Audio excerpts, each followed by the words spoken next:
All right, guys, so week 4, I look around the room, and it's dwindling down, isn't it? I was just saying we have a higher attrition rate than the SEALs do. And you know the bells. Yeah, I'm going to put a bell over there. It's no big deal. It's no dishonor. You just ring it and go home. Why do this to yourself? But it is interesting to us, to me especially, because I'm the one on the floor watching it all day. You know, you look around, this is week 4 for the new people. This is just another week for people that have been training here. This is just another week, all right? And you're in what I would call the crux, right? What's a crux? Crossroads. Crevice. What's a crux? Has anybody ever been a rock climber? Rock climber? No. What? No?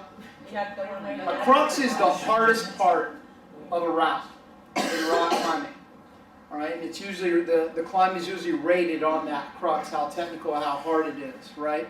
So the reason most people would want to climb a certain route is because there's a certain crux, there's a certain challenge. And the reason I wanted to start that is this started out as a 6-week challenge. We're turning all the information we're gathering now into an 8-week program. But this is a 6-week challenge, and we had so many new people that were coming up. Oh man, I love a challenge. Whoo! I'm in the challenge until I get the crux, and now it's hard, and I hate a fucking challenge. Right? Interesting, isn't it? All right. So that challenge should always be there. It should always be present. Hannah, can you shut that door for me? Don't be afraid of that, guys. In the beginning, I was talking about keeping a journal, being attentive to what was coming up as you were being challenged. You know, the first week that we started, every single class was on a wait list. They still are because people are canceling, so expect a hate mail this week. If you're not coming, cancel. Especially when you're waitlisted and... Yeah, I don't want to turn it into that. We're going to send an email. But come on, folks. Be a human being. If you're scheduled for something you're not showing, cancel. End of discussion. So anyway, challenges are there for a reason. You need to accept that there is a crux. There's going to be a pivotal moment in which you are either going to push through that threshold or you're going to turn around and go home. All right? For me, I like to find those every single day. I want to kick yesterday's ass. So those of you who are still here, I celebrate you. Those of you who are not, well, that's a different story. All right. So this week, you guys read chapter 5, Born to Squat, and chapter 8. And we'll start in with this chapter 5 thing. And if you read it, you really do. I'm trying to connect the aha moments that I'm having. You know, this is something that I have been pursuing for many, many years. And literally, when I was sitting in India, I was just watching everybody, and you got a whole culture of people everywhere you looked. You know, everybody is in this beautiful, effortless squat position, and they're there all day long. And if you've ever been there, you're just driving down the road, and you look over, and people are taking a shit on the side of the road, and you're right in front of the Gucci store that also has a ditch where people are having babies, and children are rooting through junk, you know, trash, and it's crazy. But everybody's in this squat position all the time. Well, it bothered me because I had a pretty good yoga practice, and I just couldn't do it. I could not sit down in that squat position for any amount of time. And then we were sitting at the pool a couple of years back, and I was watching these kids throw a ball, little toddlers, just learning to walk, probably 3 years old. And they would do the same thing. They'd run up, grab the ball, drop down into the squat, back position, straight up, just like the picture I put in there. Just boom. And I'm watching this kid do this. And I'm like, oh my God, that's amazing. He can do something I can't do. He's 3 years old. And he'd throw it to the other kid. That kid would do it too. Long story short, the squat position is something that we see all primates doing. This is millions of years of evolution. This is the rest-ready position. This is the gathering position. This is the position that primates are in when they're giving birth, using the bathroom. We're in it all the time, up until your mommy put a toilet down. and had you start to sit on it to use the restroom. And what we don't realize is we have removed that ancient DNA from ourselves. And now, I just did a class on a squat, and you would have thought everybody in it was giving birth. I mean, I've yet to see anybody in here really do a body weight squat perfect. Not one of you. I've not seen it. Except Gina. Yeah, and anyone who has watched it. I have a question for you, and specifically to that. In your book, you had said that until you can master that you don't put weight on it. But we do that quite a bit in here. I remove the range of motion. I keep you, once I load you, I keep you in a range of motion that you can't accomplish. I'll put you in a hip hinge. For instance, anything below here, you start to break. So what sense would it make for me to load your body and have you go below parallel? Which is what we see a lot in the CrossFit communities. You know, we've had so many people come from Iron Tribe, so many people that are doing axial loaded lifts that I talk about in the book, such as squats, deadlifts, Olympic lifts, right? In a full range of motion that can't do a bodyweight squat. What are we doing? And we'll come back to that, all right?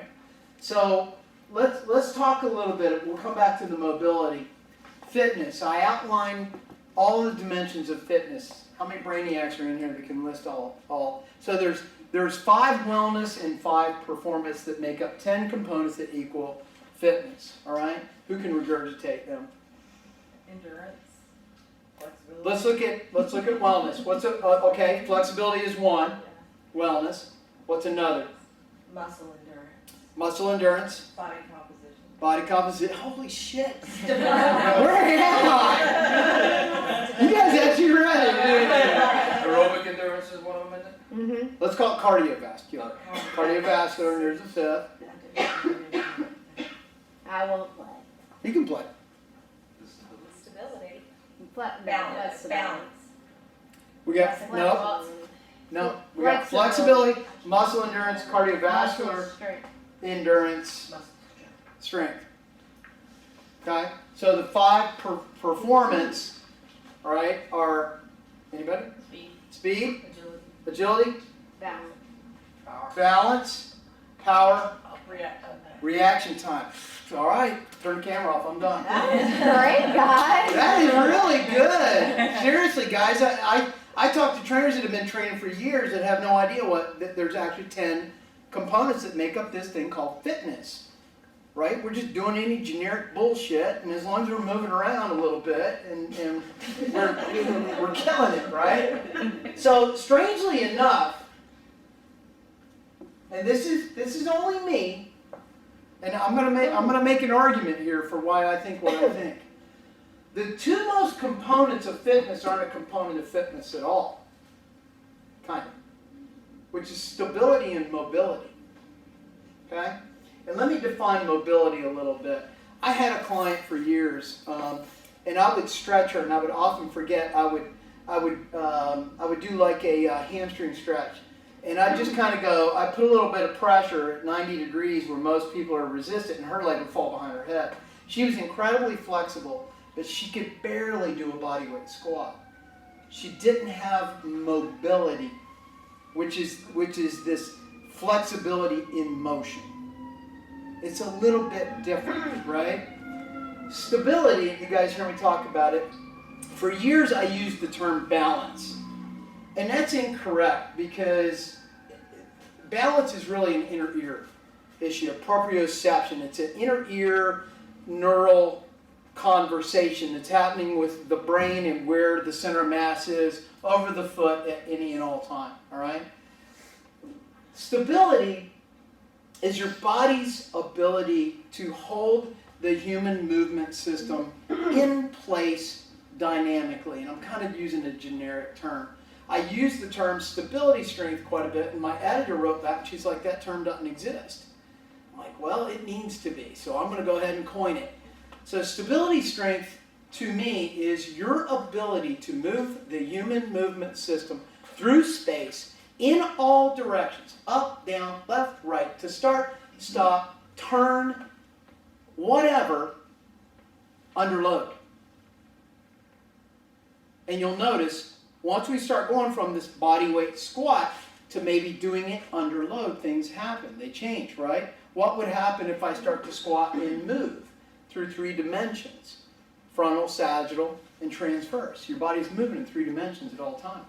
What if I put a backpack on you and had you now do it on an unstable surface? What would happen? If you can't do it on this flat floor without breaking, what are the chances you'll do it out in the world with a little bit of weight on you? Or you're walking along and, oh, rattlesnake, turn. That's what I'm talking about. My body's ability to start, stop, move in all directions, and provide stability in the human movement system. Knees over ankles, hips over knees, on and on, sequentially, all the way up without my body breaking. All right? And here's why, to me, these are the most 2 important components of fitness that aren't even mentioned in fitness. If you don't have stability in your body and you lack mobility, it will affect your daily life. Screw exercise. If you lack stability in your body and mobility, it will affect every single thing you do in life. If you just sit in a chair all day, these 2 things will start to become a serious issue for you. All right? And as you get older, that will exacerbate. Like I'm dealing with 2 parents right now who can barely move around. They're as broken can be. And there's no other reason for it other than they just never had these 2 very incredibly important components of fitness. The other thing is, there's no expression of any other component of fitness without them. All right? How, let's just say, so I do powerlifting, right? If my joints are unstable in the movement, let's say I'm squatting under load and my joints are unstable, can I express how strong I truly am? If we're running a marathon and your knees are moving in valgus and varus in and out, how much energy is it taking just to hold you upright and move you through space? Could you ever express what is truly in your cardiovascular ability? They are the 2 most important components of training that there possibly can be. And I started working with an Ironman triathlete this past week. And he's a former collegiate athlete, Olympic athlete, tremendous guy. He walks in, he can't even squat his body weight. Every single part of his body has got some kind of an issue. And he's having a hard time processing the kind of training he's having to do, which I want to kill it, I want to break it, I want to go, right? But I'm having to slow him down and sequentially start building him from the bottom up, from the ground up. If all he did was restore proper mobility, right? Length-tension relationships, force-couple relationships, all these muscles are communicating and talking all the time. You just don't know it. They're starting, stopping. You guys hear me talk about eccentric, concentric, isometric. All these things are happening. There's these explosions happening all over your body at all times. It's either happening in an organized fashion to move the human movement system forward, as a human should be moving, or not, right? If all I did was restore mobility and stability, and we didn't do any classical weight training whatsoever, and he just continued to do his training, what are the possibilities that he would be a better Ironman triathlete because we've restored his mobility? Right? You get it? So this is why I'm always on you guys. Fix it, fix it, fix it. Because one after the other, many of you have come from other facilities and been injured.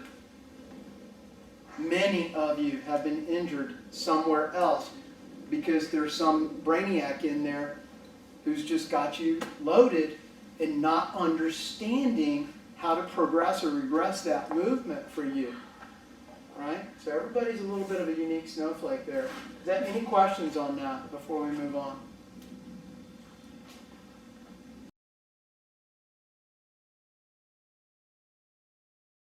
First, energy system, anaerobic energy systems. There's stored ATP in your body, and that lasts anywhere between, let's just say, 1 to 3, maybe even upwards of 5 seconds. Okay? It's in there. It's immediate. Okay? Think about your athletes that their event is somewhere between 1 and 3 seconds. Who are those people? A power lifter, a weightlifter, a shot putter. Okay? What do their bodies look like? Short and stocky. Tend to be, well, no, shot putter may be 7 foot tall. Well, like. Are they ripped to shreds? No. Not normally. No, you don't. You usually see them like, and that's changing in weightlifting and powerlifting. You're seeing a lot better body composition, but that's happening because they're including other energy systems. If we look at somebody who's just spending time getting better, more efficient in a 1 RM, picking up weight over their head and setting it down, you're not going to see a ripped to shreds, stacked, jacked guy. You would be like, holy hell, how are you that strong? You don't look like an athlete to me, all right? So the PC system, we're getting into phosphates. And once again, I'm not trying to make anybody a rocket science here, but I want you to understand the differences because it affects your body very, very different, and it's how we break up our training, all right? The PC system is somewhere around, let's say 10, 15 seconds, creatine phosphate, all right? What does that got? What is that event? Sprinter. Sprinter, maybe a 100-meter sprinter. Football player. Football player, probably your running back specifically. Swimmer, Or linebacker. I don't know about swimmer. like off the blocks and then. No. No.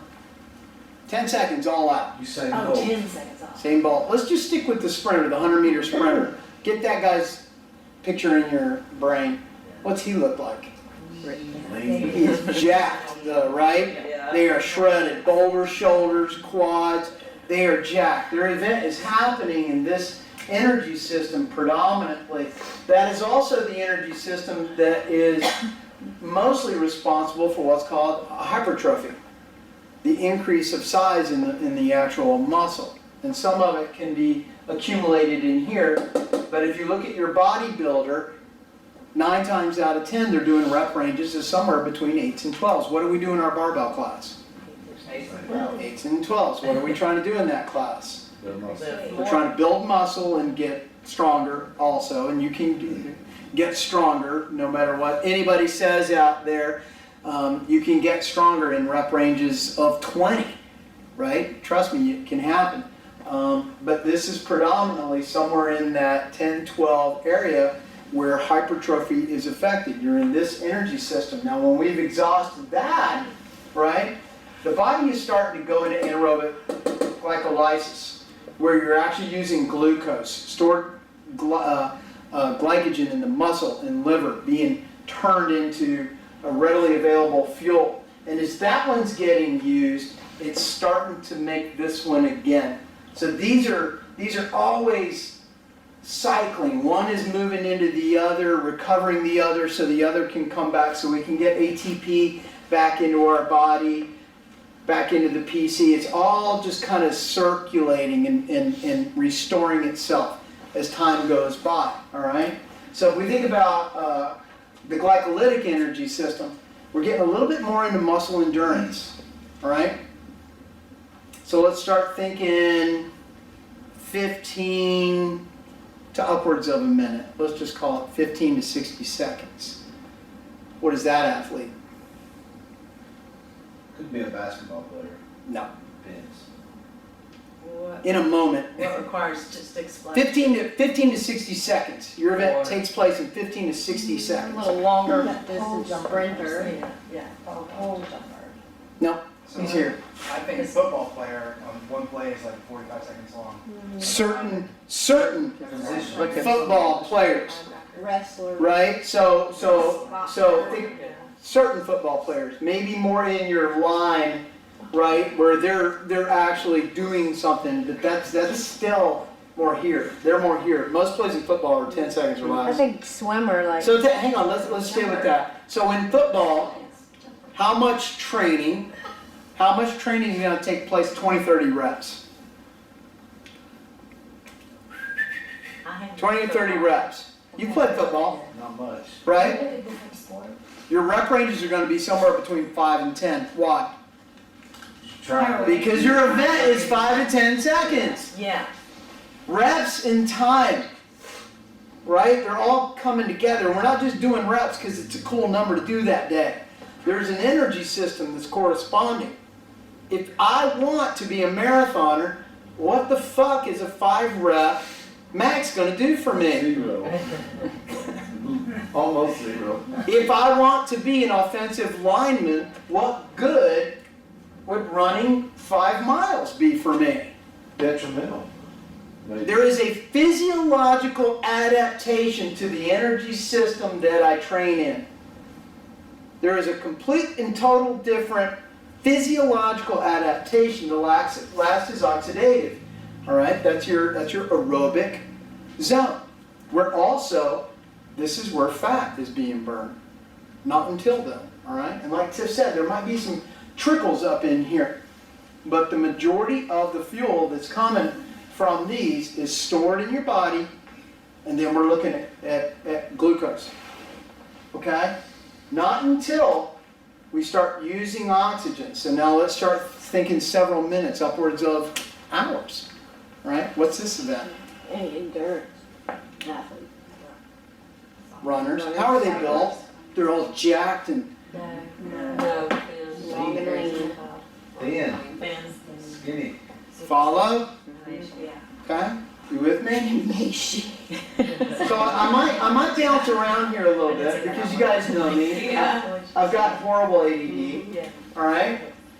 So we know that if we're in this hit zone, and really your hit is in here, we're burning a shit ton of sugar, right?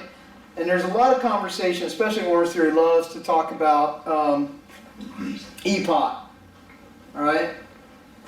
Which is basically fat metabolism that's happening after the fact. Your metabolism is so disrupted, right? There's so much oxygen debt that the body is pulling all this oxygen in for hours and hours. Science has shown that EPOC is only responsible for about 5 to 10%. Let's say our class is running on the treadmill like they do, okay? EPOC is going to be responsible for about 5% of total caloric expenditure, all right?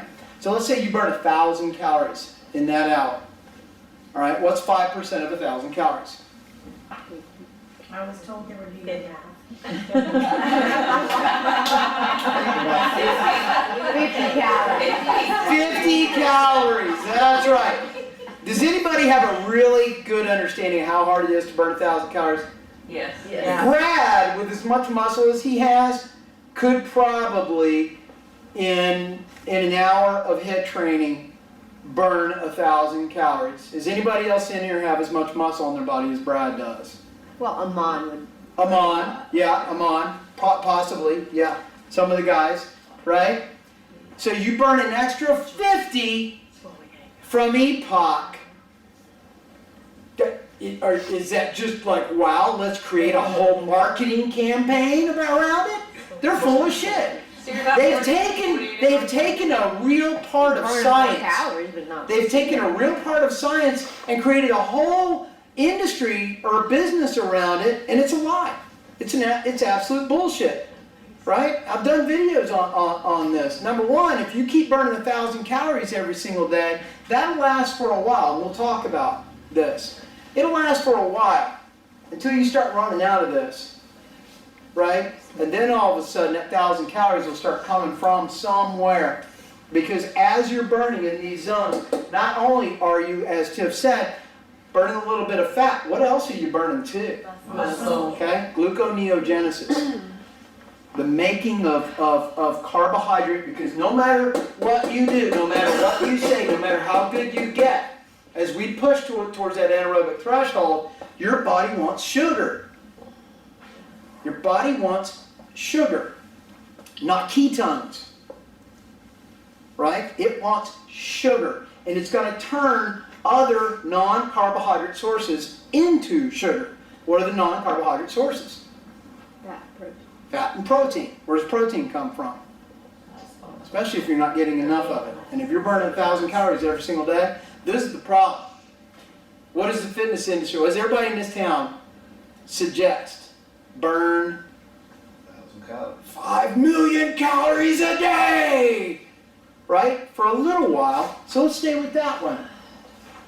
This glucose, glycogen, right? That we're burning in these zones right here. Some of you, when you first came in, and some of you still do, have anywhere between 10, 20 pounds of stored glycogen. When we first start, if you're doing nutrition with Tiff and you're doing fitness, right? And we're tracking it, you guys see the water on there kind of moving around. And that's the in-body looking at not just intracellular, it's looking at there's glycogen in your muscle, right? Has anybody ever got like a huge pump and like eaten a donut or anything like that? Probably not. You need to try it at some point. But literally, if you come in and you work out, you just get this pump and then eat a bag of M&Ms, all of a sudden it's going to be, oh my God, I am so crazy jacked. Bodybuilders will do this before they hit the stage.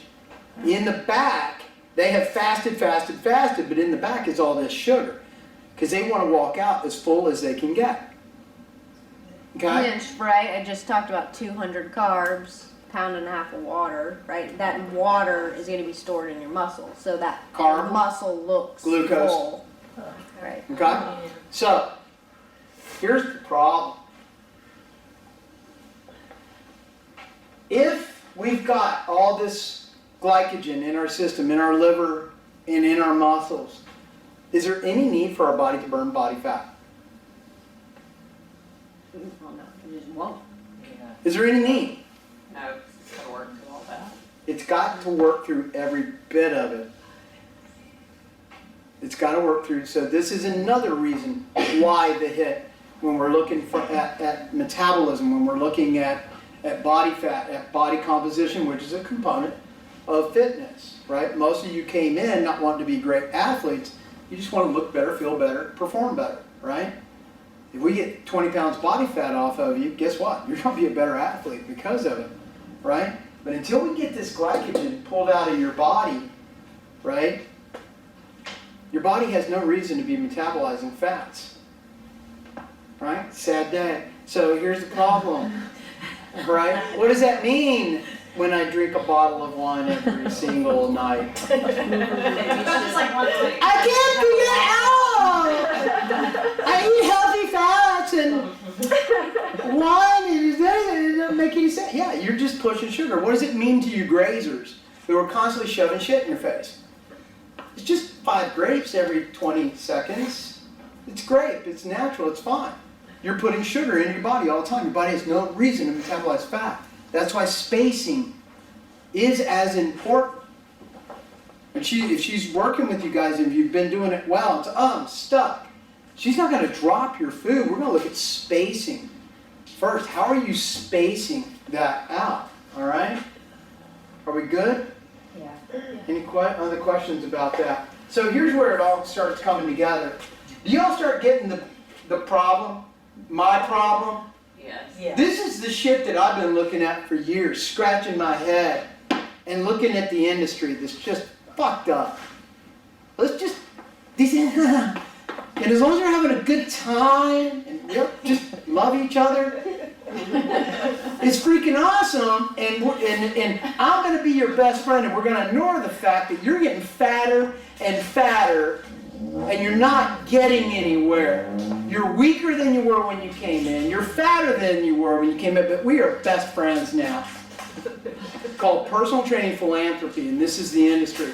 Because there's no data. We know that we have to have all 10 components in our workouts. If not, what ends up happening? What ends up happening? And we see this all the time. Injury or out of Before you came in here, what was your workout? Mine? Yeah, what did you do mostly? Well, Quickly, just spit it out. What type? Flexibility, Pilates. strength, what kind of Pilates. Pilates? Tina, before you came here, what were you doing? A lot of weights Banging weights. Why? to get more muscle. Do you like Pilates? I do like Pilates. Do you? Bullshit, you're lying. I love Pilates. On the reformer. Do you like weight training in here? No. Tell the truth. No, What do you like to do? I like the core power class. You like to stretch and feel good. What do we all do? What we like. What we like, and how much do we do things that we don't like? Never. This is the problem. This is the problem because when we come back at the 10 components of fitness again, how many of you in this past couple of weeks, going into next week, I have segregated them. The workout designs I do include all of these. You just don't know it. You just don't know it. I hit all of these every single week. And I do it, I've designed it. It's called the 5M. I know exactly. I don't give you an opportunity to over-specify. You're going to be decent at all of them, right? And if you're decent at all of them, this increases your overall general physical preparedness, GPP. From there, if you want to get specific, if you want to run a Spartan race, you'll be better because of it. If you want to run a marathon, you'll be better because of it. If you want to become a powerlifter like Gina,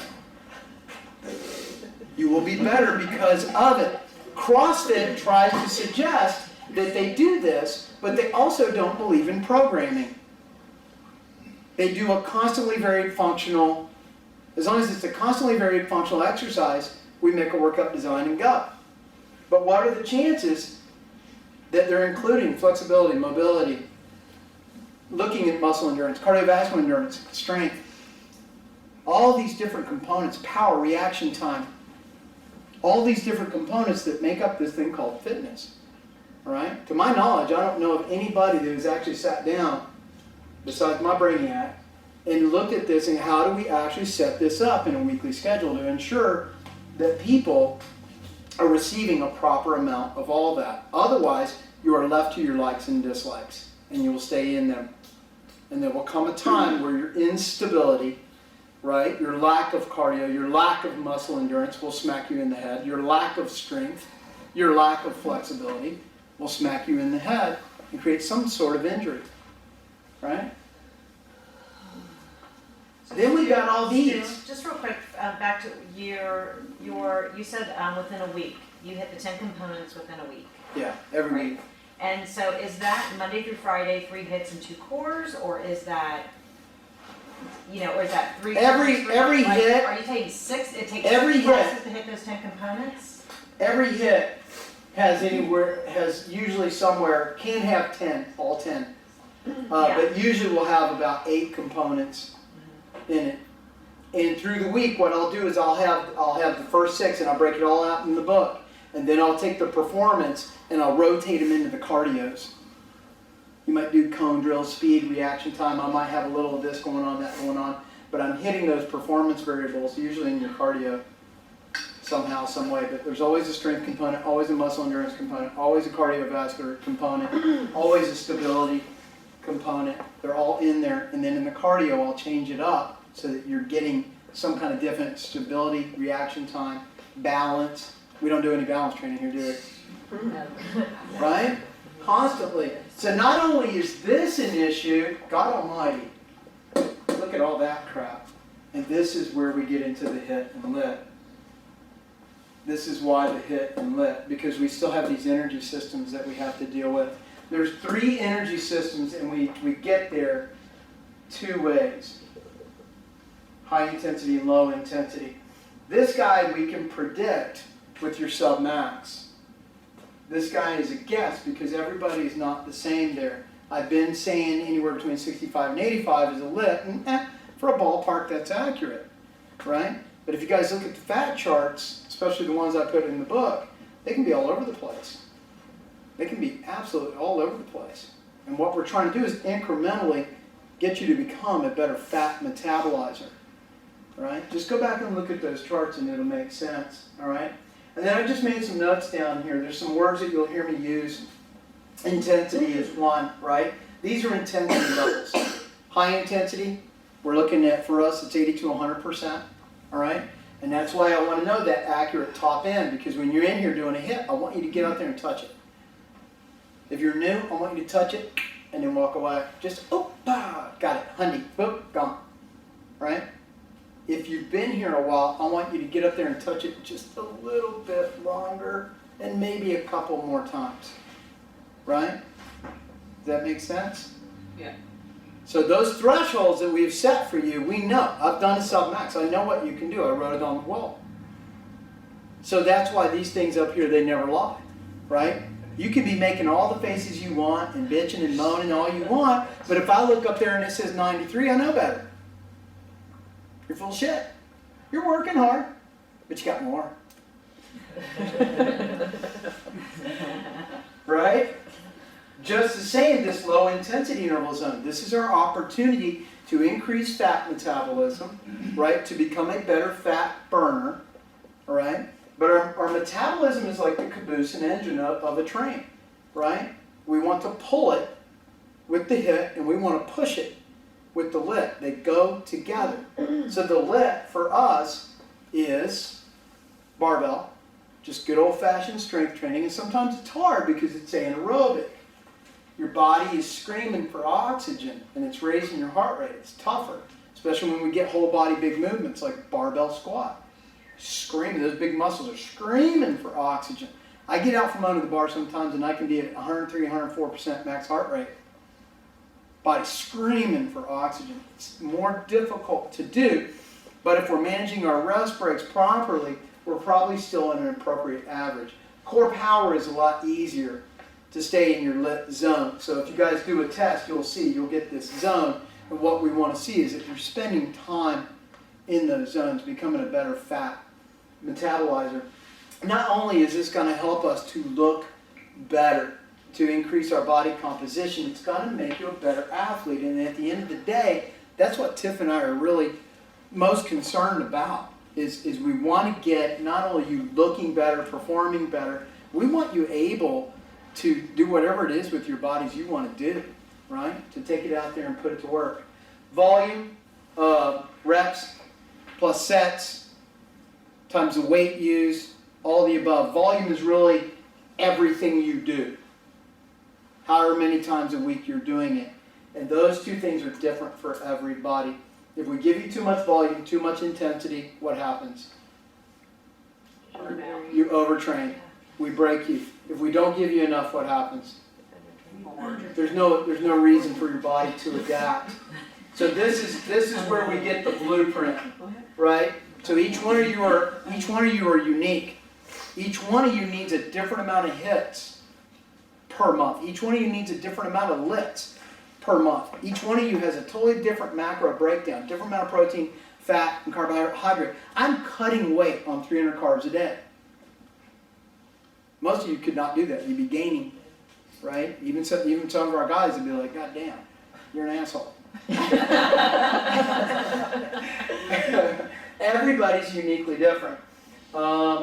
So that's why we want data. Tiff wants data. Tiff wants accurate. Did you hit your numbers, right?